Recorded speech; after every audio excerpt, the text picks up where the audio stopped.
मैं PM Meena, associate professor in history, Rajesh Pilot, government PG college Lalsot. विद्यार्थियों, आज हम बीए पार्ट थर्ड आधुनिक विश्व का इतिहास के अंतर्गत चर्चा करेंगे और जिसमें आज हमारा जो टॉपिक है वो है चीन। चीन का विदेशियों से आरंभिक संपर्क। पुर्तगाल ने 1511 ईस्वी में मलक्का पर अधिकार कर लिया और 1517 में पुर्तगालियों का एक प्रतिनिधि मंडल थॉमस पेरेज के नेतृत्व में चीन आया, लेकिन पुर्तगालियों को चीन में रहने की अनुमति नहीं मिली। 57 में पुर्तगालियों ने मकाओ प्रायद्वीप में अपनी बस्तियां बनाई। पुर्तगालियों के पश्चात अन्य यूरोपीय देश के व्यापारिक लोग भी यहाँ पहुँचने लगे। इसमें स्पेन 1575 में, डच 1604 में, अंग्रेज 1637 में, फ्रांसीसी 1698 में, डेनमार्क 1731, स्वीडन 1732 और अमेरिका के लोग 1784 में चीन पहुँचे। समुद्री मार्ग से आने वाले यूरोपीय लोग व्यापार के साथ साथ साम्राज्यवादी विस्तार की भावना भी लिए हुए थे। अतः चीनी लोग इन व्यापारियों लोगों से घृणा की दृष्टि से देखते थे। 1685 में सम्राट कांग हंग सी ने एक साधारण घोषणा के द्वारा इन यूरोपीय लोगों को चीन के तटवर्ती बंदरगाहों में व्यापार करने की अनुमति प्रदान की, किंतु इन व्यापारियों ने इस सुविधा का दुरुपयोग किया और वो चीन के आंतरिक मामलों में हस्तक्षेप करने लगे। परिणाम स्वरूप 1757 में सम्राट चेनतुंग ने विदेशी व्यापारियों को केवल कैंटन के बंदरगाह में ही व्यापार करने की छूट दी। अन्य किसी भी बंदरगाह में जाने पर रोक लगा दी। कैंट के विदेशी व्यापारियों का ये अधिकार नहीं है कि वे पूरे वर्ष यहाँ निवास कर सके। गर्मियों में या व्यापार के एक मौसम समाप्त होते ही उन्हें कैंटन छोड़ना पड़ता था। व्यापार के दूसरे मौसम के आरंभ होने तक ये व्यापारी मकाओ चले जाते थे। विदेशी व्यापारियों को यह अधिकार नहीं था कि वह अपनी इच्छानुसार किसी भी चीनी व्यापारी को अपना माल बेच सके। इसके लिए 1702 में सम्राट द्वारा एक चीनी व्यापारियों का एजेंट नियुक्त किया था। 1752 में इस एकमात्र व्यापारी के स्थान पर व्यापारियों का एक संघ का गठन किया जिसे कोहोंग कहा जाता था। कोहोंग में सम्मिलित व्यापारियों की संख्या 13 थी। अब कोहोंग के सदस्यों के द्वारा ही विदेशी व्यापार क्रय विक्रय कर सकते थे। चीन में अंग्रेजों का आगमन। 1715 ईस्वी में ईस्ट इंडिया कंपनी की ओर से कैंटन में एक कारखाना स्थापित की हुई। इस कैंटन व्यापार का एक बहुत बड़ा हिस्सा इस कंपनी के नियंत्रण में आ गया। दूसरे व्यापारियों के देश अंग्रेज कंपनी से लाइसेंस पाकर व्यापार कर सकते थे। धीरे धीरे कैंटन में पोर्तुगीज, स्पेनिश, डच और फ्रेंच लोगों ने भी अपना प्रभाव स्थापित कर लिया। प्रारंभिक अवस्था का व्यापार एक तरफा था। विदेशी व्यापारी चीन से चाय, रेशम व चीनी मिट्टी के बर्तन आदि खरीदते थे, किंतु चीन के व्यापारी इन विदेशियों से कोई भी वस्तु खरीदना पसंद नहीं करते थे। अतः विदेशी व्यापारियों को इन वस्तुओं की कीमत सोने अथवा चांदी में देनी पड़ती थी। ब्रिटिश व्यापारियों ने चीन में अफीम के उपयोग की लोगों में आदत डाल दी। इस प्रकार अंग्रेजों ने चीन में अफीम के लिए बाजार तैयार किया। अफीम की खेती ईस्ट इंडिया कंपनी के व्यापारी भारत में करते थे और भारत से अफीम चीन जाती थी। वहाँ पर अंग्रेज चीनी माल का भुगतान के रूप में अफीम देते थे। 1800 ईस्वी में चीन ने अफीम की आयात पर रोक लगा दी। तो भी अफीम का व्यापार चोरी छुपके होने लगा। चीन के नागरिक अफीम में इतने आदी हो चुके थे कि वह अफीम की तस्करी और अधिक बढ़ गई। चीनी सम्राट एक विशेष आयुक्त की नियुक्ति की जो इसे नशाबंदी और अफीम के आयात पर प्रतिबंध लगाने का अधिकार दिया गया। आयुक्त लिन तसे हंसू ने 10 मार्च 1839 में अपनी कार्रवाई कैंटन में प्रारंभ की। उसने एक आज्ञा जारी की कि व्यापारियों के पास जितनी अफीम है वह सब चीनी अधिकारियों को सौंप दी जाए और भविष्य में अफीम के व्यापार न करने की प्रतिज्ञा ली जाए।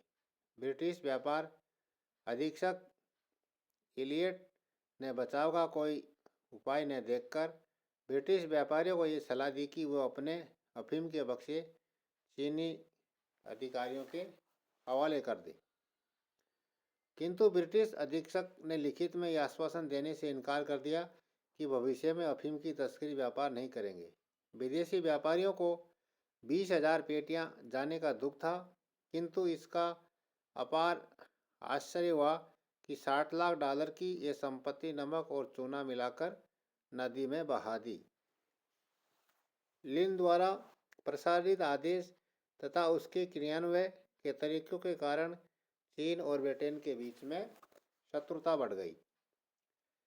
व्यापार अधीक्षक इलियट ने इस समय ये घोषणा की कि महारानी विक्टोरिया चीन की सरकार से इस हानि का बदला लेगी।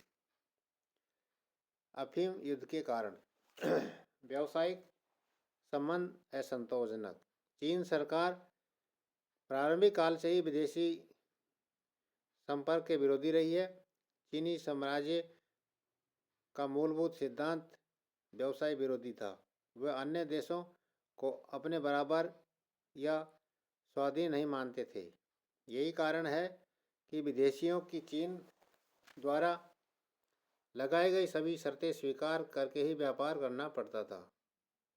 चीनी व्यापारी और ब्रिटिश प्रतिनिधि समानता के आधार पर व्यापार करने के पक्ष में थे। अधिकार क्षेत्र के प्रश्न का विवाद। चीन और ब्रिटेन इस बात पर विवाद था कि कैंटन में निवास करने वाले ब्रिटिश लोग कानून की दृष्टि से चीन के अधीन है या नहीं। व्यावसायिक असमानता। 1757 में चीन में यूरोपीय व्यापारियों को ये छूट दी कि चीन के तटवर्ती बंदरगाहों में व्यापार कर सकते हैं, किंतु इसके पश्चात विदेशियों का व्यापार केवल कैंटन बंदरगाह तक सीमित कर दिया गया था। कैंटन के बंदरगाह में विदेशी व्यापारियों को व्यापार की पूर्ण छूट नहीं थी। ये व्यापारी लोग कैंटन के निवास नहीं कर सकते थे। व्यापार भी सिर्फ कोहोंग सदस्यों के साथ ही किया जा सकता था। कमिश्नर लिंग की कार्रवाई। 39 में आयुक्त लिंग ने 20,000 अफीम की पेटियों को चूना और नमक मिलाकर नदी में बहा दिया था। इससे ब्रिटेन वासियों को बहुत ही दुख हुआ और इस तरह से दोनों देश युद्ध की ओर अग्रसर हो गए। चीन की उच्चता की भावना के मुकाबले में ब्रिटिश की समानता पर राजनीतिक प्रतिनिधित्व की इच्छा, कोहोंग को नियंत्रण, अर्थव्यवस्था की तुलना में विदेशियों के उन्मत्त व्यापार की आकांक्षा।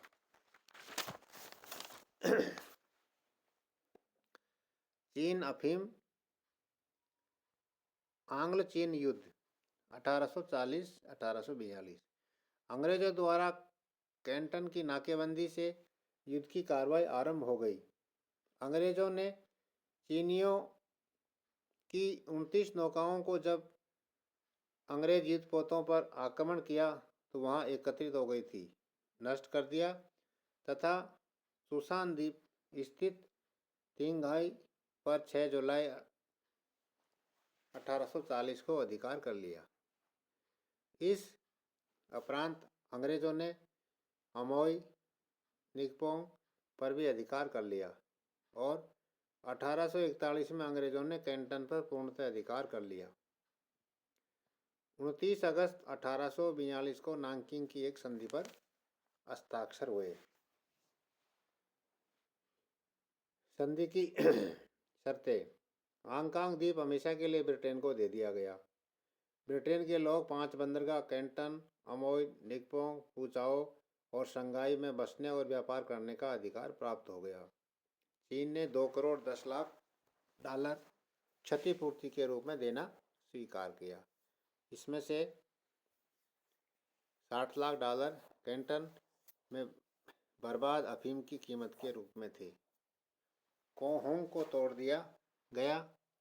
अब ब्रिटिश व्यापारी किसी भी चीनी व्यापारी के साथ स्वतंत्र रूप से व्यापार कर सकता था। आयात निर्यात पर समान और नरम शुल्क पद्धति लागू करने का निर्णय लिया गया। शुद्ध दरें में वृद्धि आपसी समझौते के द्वारा की जाएगी।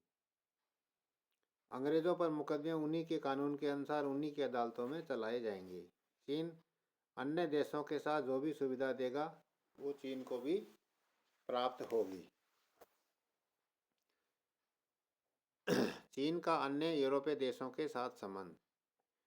कैटलवी ने लिखा है कि ब्रिटिश बंदूकों ने चीन की एक दरार बना दी, जिससे बनाए गए मार्ग से न केवल पश्चिमी देशों का व्यापार चल पड़ा, बल्कि उस दरार के द्वारा यूरोप के अन्य जातियों ने भी चीन में प्रवेश किया। वास्तव में चीन का द्वार खोलने का श्रेय इंग्लैंड को ही जाता है, किंतु यूरोप के अन्य देश भी इसका लाभ उठाने के लिए तुरंत तैयार हो गए।